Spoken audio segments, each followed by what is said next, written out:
Isang malaking dagok sa mundo ng boxing, lalo na sa buong kaanak at pamilya ng 2-division undisputed champion Terence Crawford, dahil ang dating manager at tumatayo na ring ama-amahan ng nasabing welterweight champion ay pumanaw na sa sakit na cancer sa edad na 67. At ang kasunod ng nasabing trahedya ay sinigudahan pa ng panibagong dagok sa kampo ni Crawford, dahil ang nasabing kampiyon ay lumagapak na bilang pangalawa na lamang sa pound per pound king. Ang nasabing number 1 slot ay nakuha na ng kapwa nitong 2-division undisputed champion na Oya Inoue, na hinira ngayon bilang pound per pound king at 2023 Boxer of the Year.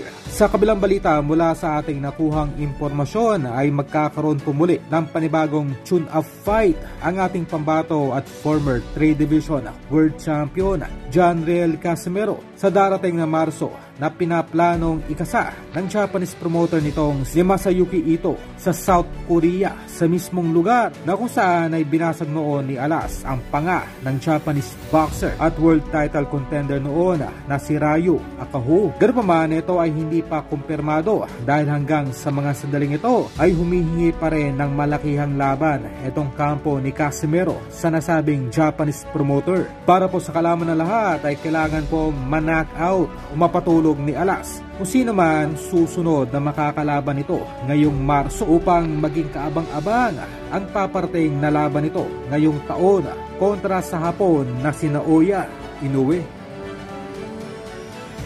Na dyan na hindi magkakaroon ng big fight si Utol kung hindi dahil sa MP promotion.